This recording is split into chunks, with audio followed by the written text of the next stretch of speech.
7 tips memilih pupus jenitri untuk hasil maksimal.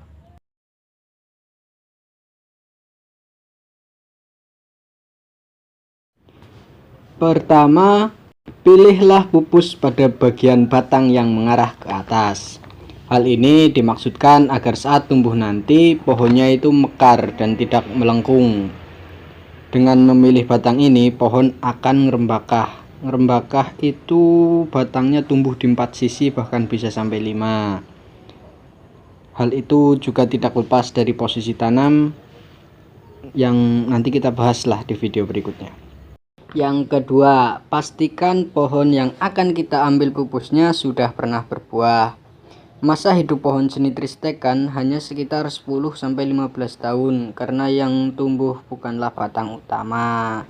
Untuk itu, pastikan batang pupus yang akan kita stek sudah pernah berbuah agar nanti dalam kurun waktu 3-4 tahun pohon jenitri sudah berbuah. Yang ketiga, usahakan tidak menggunakan batang yang kecil, kurang sehat, ataupun pupus di bagian ujung batang. Batang yang terlalu kecil akan sangat sulit mencarikan indukan yang sesuai, presentasinya pun hanya 30%.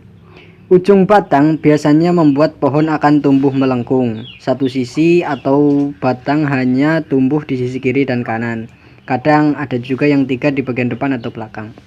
Batang kurang sehat ini akan membuat stekan kita jadi sia-sia, udah pasti nggak jadi. Yang keempat, ambil pupus yang hijau-hijaunya banyak. Satu batang pupus yang baik biasanya menjadi 3-4 batang pupus stekan, walau yang baiknya itu 1 atau 2 saja. Kalau bibitnya langka tentu ya kita seadanya di stek lah ya, hehehe. Yang kelima, ambil pupus pada pohon utama yang memiliki buah bagus. Kenapa? Kalau kita tidak mengambil langsung pada pohon utama, pasti buah yang dihasilkan nanti itu akan berbeda. Presentasinya itu seperti ini. Pupus yang kita ambil memiliki pengaruh pada buah sebesar 80% dan batang bawah itu memiliki pengaruh perubahan sebesar 20%. Apabila kita tidak menyetek dari pupus pohon yang utama, mungkin kita akan kecewa karena buah tidak sesuai dengan keinginan kita yang kita harapkan. Karena buahnya itu semakin banyak disetek atau semakin dari pohon ke pohon kita menyeteknya tidak pada pohon utama, itu buahnya sudah jauh berbeda. Tiga kali saja itu sudah jauh berbeda. Maksudnya itu seperti ini. Misal kita menyetek dari pohon utama ke pohon 1, kemudian pohon 2 kita mengambil pupus dari pohon yang ke 1, dan nanti pohon ketiga mengambil pupus ke yang nomor 2, itu nomor 3 sudah jauh berbeda dari yang nomor 1 ataupun dari pokok utamanya. Sebelum lanjut ke pembahasan berikutnya, tidak ada salahnya nih teman-teman subscribe dulu channel ini, karena saya yakin teman-teman yang mau ngeklik video ini itu teman-teman yang mau belajar tentang dunia jenitri, supaya teman-teman gak ketinggalan informasi yang akan kita sampaikan. Jangan lupa untuk tekan tombol loncengnya. Nah, mari ke pembahasan berikutnya. Yang keenam, segerakan menyetek setelah pupus dipetik. Apabila kita jauh dari rumah itu bagaimana? Apabila kita jauh dari rumah dan pupusnya itu berada di hutan, kita bisa merendamnya di dalam air. Kita rontokkan dulu daunnya, tapi jangan sampai pangkal ya, karena di pangkal itu ada tunas-tunas yang baru yang nantinya akan tumbuh.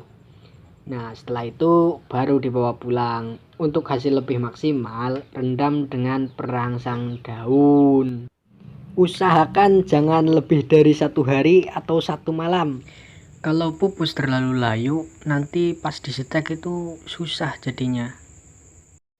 Yang ketujuh, prediksikan jenis apa yang akan laku dalam waktu 4 tahun ke depan. Ini kita memang main untung-untungan ya teman-teman, tapi kita bisa persudut atau persempit dengan mempertimbangkan beberapa hal. Yang pertama itu buah yang paling laku di tahun ini. Yang kedua itu apa jenis yang laku tapi belum banyak orang yang memiliki jenis tersebut.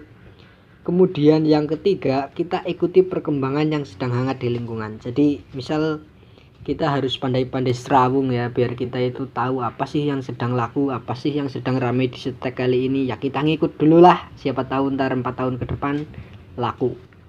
Nah semisal dalam waktu 5 tahun pohon yang kita stek itu sudah nggak laku, dia masih punya masa hidup ya masih sekitar 10 tahun lah untuk kita ganti pupusnya atau kita ganti jenisnya, mau yang seperti apa, atau yang laku pada tahun ini atau 4 tahun yang akan datang seperti apa. Demikian video pembahasan kita kali ini. Jangan lupa untuk like, subscribe, and share. Semoga bermanfaat. Saatnya yang muda berkarya, yang muda bertani untuk generasi penerus bangsa. Jangan lupa mancing kan.